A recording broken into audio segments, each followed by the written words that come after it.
आज दोस्तों मैं आपको हिंदी के कुछ महत्वपूर्ण क्वेश्चन बताने जा रहा हूं जो कि सीटीईटी, यूपीटी, रीट और एमपीटीईटी में ज़रूर पूछे जाएंगे। तो इस वीडियो को शुरू से लेकर अंत तक ज़रूर देखें और आपने हमारे चैनल को सब्सक्राइब नहीं किया है तो इस चैनल को सब्सक्राइब ज़रूर करें। तो आइए दोस्तों हम हिंदी के कुछ महत्वपूर्ण क्वेश्चन देखते हैं। पहला क्वेश्चन जो है वो गद्य पद्य से रिलेटिव है।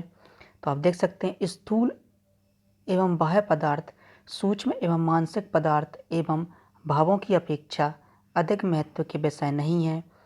जो व्यक्ति रचनात्मक कार्य करने में समर्थ है उसे भौतिक स्थूल लाभ तथा प्रलोभन ना तो लुभाते हैं और ना ही प्रोत्साहित करते हैं। विश्व विचारक 10 में से एक ही व्यक्ति होता है जिसमें भौतिक महत्वाकांक्षाएं अत्यल्प होती हैं। पूंजी रचयिता कार्ल मार्क्स जीवन भर निर्धनता से जूझता रहा। राज्य अधिकारियों ने सुकरात को मरवा डाला, पर वह जीवन के अंतिम क्षणों में भी शांत था, क्योंकि वह जीवन के लक्ष्य का भली भांति निर्वाह कर चुका था। उसे पुरस्कृत किया जाता, प्रतीक्षा के अंबारों से लाद दिया जाता, परंतु अपना काम न करने दिया जाता तो निश्चित ही वह अनुभव करता कि उसे कठोर रूप से दंडित किया गया। ऐसे अनेक अवसर आते हैं जब हमें बाहरी सुख सुविधाएं आकर्षित करती हैं, वे अच्छे जीवन के लिए अनिवार्य लगने लगती हैं, किंतु महत्वपूर्ण यह है कि क्या हमने जीवन का उद्देश्य प्राप्त कर लिया है। यदि इसका उत्तर हाँ है तो बाह्य वस्तुओं का अभाव नहीं खलेगा। यदि नहीं तो हमें अपने को भटकने से बचाना होगा, लक्ष्य की ओर बढ़ना होगा। तो दोस्तों एक बार आप देख लीजिए, ऊपर से लेकर नीचे तक ये एक गद्य दिया हुआ है जिसके कुछ महत्वपूर्ण क्वेश्चन नीचे दिए गए हैं। तो आप देख सकते हैं कि स्थूल एवं बाह्य पदार्थ सूक्ष्म एवं मानसिक पदार्थों एवं भावों की अपेक्षा अधिक महत्व के विषय नहीं है। जो व्यक्ति रचनात्मक कार्य करने में समर्थ है उसे भौतिक स्थूल लाभ अथवा प्रलोभन ना तो लुभाते हैं और ना ही प्रोत्साहित करते हैं। विश्व विचारक 10 में से एक ही व्यक्ति होता है, उसमें भौतिक महत्वाकांक्षाएं अत्यल्प होती हैं। पूंजी के रचयिता कार्ल मार्क्स जीवन भर निर्धनता से जूझता रहा। राज्य अधिकारियों ने सुकरात को मरवा डाला, पर वह जीवन के अंतिम क्षणों में भी शांत था, क्योंकि वह अपने जीवन के लक्ष्य का भली भांति निर्वाह कर चुका था। यदि उसे पुरस्कृत किया जाता तो प्रतीक्षा के अंबारों से लाद दिया जाता, परंतु वह अपना काम ना करने दिया जाता तो निश्चित ही वह अनुभव करता कि उसे कठोर रूप से दंडित किया गया। ऐसे अनेक अवसर आते हैं जब हम बाहरी सुख सुविधाएं आकर्षित करती हैं, वे अच्छे जीवन के लिए अनिवार्य लगने लगती हैं, किंतु महत्वपूर्ण यह है कि क्या हमने अपने जीवन का उद्देश्य प्राप्त कर लिया है। यदि इसका उत्तर हाँ है तो बाह्य वस्तुओं का अभाव नहीं खलेगा। यदि नहीं तो हमें अपने को भटकने से बचाना होगा, लक्ष्य की ओर बढ़ना होगा। तो ये एक था गद्य पद। तो आइए दोस्तों हम इसके क्वेश्चन करते हैं। क्वेश्चन नंबर 31वां, विचारकों की एक विशेषता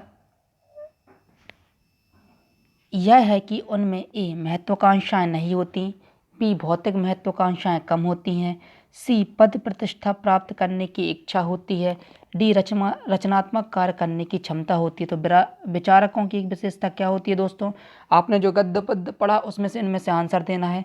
तो इसका आंसर क्या दोस्तों? बी है, भौतिक महत्वाकांक्षाएं कम होती हैं। जितने भी विचारक होते हैं उनमें भौतिक महत्वाकांक्षाएं प्रायः कम ही होती हैं। क्वेश्चन नंबर 32वां, सुकरात को अपना काम न करने देने की स्थिति में कठोर दंड जैसा प्रतीत होता है, क्योंकि वह अंतिम क्षणों में भी शांत था। बी वह जीवन के कार्य समाप्त कर चुका था। सी वह स्थूल प्रलोभनों की अपेक्षा नहीं करता था। डी उसे जीवन का उद्देश्य प्राप्त करने से रोक दिया गया था। तो 32वें का आंसर क्या दोस्तों? सुकरात को अपना काम न करने देने की स्थिति में कठोर दंड जैसा प्रतीत होता है।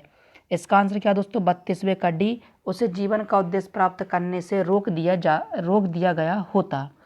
यदि सुकरात को जीवन के उद्देश्य प्राप्त करने से रोक दिया गया होता तो निश्चित ही उसको कार्य न कर देने की स्थिति कठोर दंड जैसी प्रतीत होती। क्वेश्चन नंबर 33वां, मनुष्य को बाहरी सुख क्यों लुभाते हैं? ए आराम के लिए, बी संपन्नता के लिए, सी भरे पूरे जीवन के लिए, डी अच्छे जीवन के लिए। तो मनुष्य को बाहरी सुख क्यों लुभाते हैं दोस्तों, इसका आंसर बताइए कमेंट बॉक्स में। तो इसका है क्वेश्चन 33वें का डी, अच्छे जीवन के लिए। लोगों को बाहरी सुख अच्छे जीवन के लिए आकर्षित लगते हैं या लुभाते हैं। क्वेश्चन नंबर 34वां, जो व्यक्ति रचनात्मक कार्य करने में समर्थ है, खालिस्तान वाक्य में रेखांकित शब्द के स्थान पर कौन सा शब्द प्रयुक्त नहीं किया जा सकता? जो व्यक्ति रचनात्मक कार्य करने में समर्थ हैं, कौन सा शब्द प्रयुक्त नहीं करेंगे इसकी जगह दोस्तों हम? ए सामर्थ्यवान, बी क्षमतावान, सी सक्षम, डी शक्तिशाली। तो 34वें का आंसर क्या है दोस्तों, कमेंट बॉक्स बताइए। तो इसका आंसर है शक्तिशाली। तो इसका डिस्क्रिप्शन क्या है दोस्तों, रचनात्मक कार्यों में समर्थ होना से आश्चर्य, रचनात्मक कार्यों में समर्थवान होना, सक्षम होना, निपुण होना और क्षमतावान होना है, किंतु शक्तिशाली दूसरे अर्थ में प्रयुक्त किया जाता है। तो इसका आंसर क्या है दोस्तों, इसका आंसर है डी, क्योंकि जो शक्तिशाली रहता है उसको दूसरे अर्थ में प्रयुक्त हम करते हैं। क्वेश्चन नंबर 35वां, प्रतिष्ठा के अंबारों से लाद दिया जाता रेखांकित का तात्पर्य। यहाँ जो रेखांकित शब्द दिया इसका क्या तात्पर्य दोस्तों? ए भार से, बी ढेर से, सी आभार से, डी कृतज्ञता से। तो प्रतिष्ठा के अंबारों से लाद दिया जाता में रेखांकित शब्द का क्या तात्पर्य दोस्तों? तो इसका आंसर है ढेर से। अंबारों से आशय ढेर से है।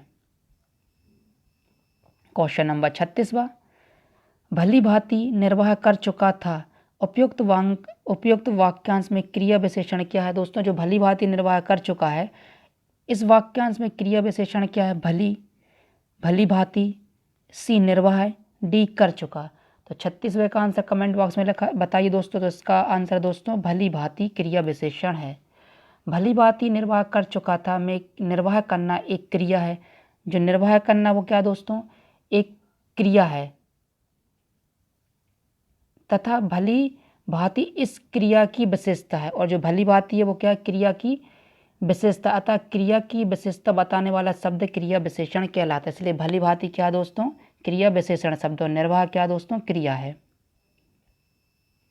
क्वेश्चन नंबर 37वां, महत्वाकांक्षा किन शब्दों से मिलकर बना है? ए महत्वधन आकांक्षा, बी महत्वधन आकांक्षा, सी महत्वधन आकांक्षा, डी महत्वधन कांक्षा। तो पहला का महत्वधन आकांक्षा, बी है महत्वधन आकांक्षा, सी है महत्वधन आकांक्षा और महत्वधन कांक्षा। देखिए दोस्तों ये अलग अलग लिखे हुए हैं, इनको ध्यान से देखना तब इसका आप आंसर लगाइए। तो 37वें का आंसर क्या है दोस्तों? इसका आंसर है बी। इसका आंसर है बी, महत्वधन आकांक्षा ये शब्द मिलकर बनता है। क्वेश्चन नंबर 38वां, भौतिक लाभ किन्हें नहीं लुभाते? ए धन संपन्न लोगों को, बी सामर्थ्यवान लोगों को, सी जीवन का लक्ष्य पूरा करने वालों को, डी रचनात्मक कार्य करने वालों को। तो भौतिक लाभ किन्हें नहीं लुभाते दोस्तों? तो इसका आंसर आप बताइए कमेंट बॉक्स में। तो इसका आंसर है डी, रचनात्मक कार्य जो करते हैं दोस्तों लोग, उनको भौतिक लाभ नहीं लुभाते। ये वाक्यांश में दिया गया था जो अपन ने ऊपर पैराग्राफ पढ़ा हुआ था। तो इसका डिस्क्रिप्शन क्या है दोस्तों? रचनात्मक कार्य करने वालों को भौतिक लाभ या सुख सुविधाएं नहीं लुभाते। वे जब अपने रचनात्मक कार्यों में मग्न रहते हैं तो वे उसे तब तक जारी रखते हैं जब तक कि वे पूरे न हो जाएं। क्वेश्चन नंबर 39वां, पूंजी का रचयिता कार्ल मार्क्स कथन से संकेत मिलता है कि पूंजी का अर्थ है। क्या दोस्तों? पूंजी के रचयिता कार्ल मार्क्स कथन से संकेत मिलता है कि पूंजी का अर्थ है धन संपत्ति, एक विचार, एक ग्रंथ और विरासत। पूंजी के रचयिता कार्ल मार्क्स से पूंजी का अर्थ मिलता है दोस्तों 39 का आंसर आप कमेंट बॉक्स में लिखिए। तो इसका आंसर है एक ग्रंथ। पूंजी का रचयिता का अर्थ यहाँ एक पुस्तक या ग्रंथ से है जिसे कार्ल मार्क्स ने लिखा था। अब दोस्तों यहाँ लिखा निम्नलिखित काव्यांश को पढ़कर दिए गए प्रश्नों के उचित उत्तर लिखिए। तो हमें एक वाक्यांश पढ़ना है दोस्तों, उसके आधार पर हमें आंसर देना है। रोना और मचल जाना भी क्या आनंद दिखाते थे, बड़े बड़े मोती से आंसू जयमाला पहनाते थे। मैं रोई, माँ काम छोड़कर आई, मुझको उठा लिया, झाड़ पहुँचकर चूम चूम गीले गालों को सुखा दिया। आजा बचपन एक बार फिर दे दे अपने निर्मल शांति, व्याकुल व्यथा मिटाने वाली वह अपनी प्राकृतिक विशांति। वह भोली सी मधुर सरलता, वह प्यारा जीवन निष्पाप, क्या फिर आकर मिटा सकेगा तू मन का संताप। मैं बचपन को बुला रही थी, बोल उठी बिटिया मेरी, नंदन वंशी फूल उठी वह छोटी सी कुटिया मेरी। तो दोस्तों ये था एक काव्यांश जिसको पढ़ के हमें आंसर देना। तो एक बार मैं फिर काव्यांश को पढ़ रहा हूँ दोस्तों। रोना और मचल जाना भी क्या आनंद दिखाते थे, बड़े बड़े मोती आंसू जयमाला पहनाते थे। मैं रोई, माँ काम छोड़कर आई, मुझको उठा लिया, झाड़ पहुँचकर चूम चूम गीले गालों को सुखा दिया। आजा बचपन एक बार फिर दे दे अपने निर्मल शांति, व्याकुल व्यथा मिटाने वाली वह अपनी प्राकृतिक विशांति। वह भोली सी मधुर सरलता, वह प्यारा सा जीवन निष्पाप, क्या फिर आकर मिटा सकेगा तू मन का संताप। मैं बचपन को बुला रही थी, बोल उठी बिटिया मेरी, नंदन वंश सी फूल उठी यह छोटी सी कुटिया मेरी। तो आइए दोस्तों, आपने अब वाक्यांश को अच्छा पढ़ लिया होगा। यदि आपने ढंग से नहीं पढ़ा तो एक बार वीडियो को पॉज करके आप वाक्यांश को अच्छे से पढ़ें। तो दोस्तों अब हम 40वें का आंसर देखते हैं। व्याकुल व्यथा मिटाने वाली में प्रयुक्त अलंकार है। ए यमक अलंकार, बी रूपक अलंकार, सी उपमा अलंकार, डी अनुप्रास अलंकार। तो 40 में कौन सा अलंकार दोस्तों व्याकुल व्यथा मिटाने वाली में प्रयुक्त अलंकार कौन सा है? तो 40वें का आंसर है दोस्तों इसका है, इसमें यनुप्रास अलंकार है। आप यहाँ देख सकते हैं कि या की पुनरावृत्ति हो रही है, साथ ही आधा वा और आधा वा की आप देख सकते हैं यहाँ पर ये और ये इनकी पुनरावृत्ति हो रही है, साथ ही यहाँ पर ला और ला की भी पुनरावृत्ति हो रही है। इसके अनुसार यहाँ क्या है, अनुप्रास अलंकार है। क्वेश्चन नंबर 41वां, बचपन शब्द है ए संज्ञा, बी विशेषण, सी क्रिया विशेषण, डी सर्वनाम। तो बचपन शब्द कौन सा दोस्तों, कमेंट बॉक्स में आप बताइए। तो बचपन एक भाववाचक संज्ञा है। तो ये क्या है, बचपन एक क्या है, संज्ञा है दोस्तों। क्वेश्चन नंबर 42वां, नंदन वंशी फूल उठी यह छोटी सी कुटिया मेरी का भाव है। नंदन वन सी फूल उठी यह छोटी सी कुटिया मेरी का भाव क्या है दोस्तों? ए छोटी कुटिया बड़ी हो गई, बी कुटिया सुंदर हो गई, सी कुटिया में आनंद उमड़ उठा, डी कुटिया में शांति छा गई। तो 42वें का आंसर क्या है दोस्तों? इसका आंसर है सी कुटिया में आनंद उमड़ पड़ा। क्वेश्चन नंबर 43वां, मिटा सकेगा तू मेरे मन का संताप। उक्त पंक्ति में जो तू लिखा हुआ है, ये तू इसे कहा गया है ए बच्चे को, बी बचपन को, सी कवि को, डी पाठक को।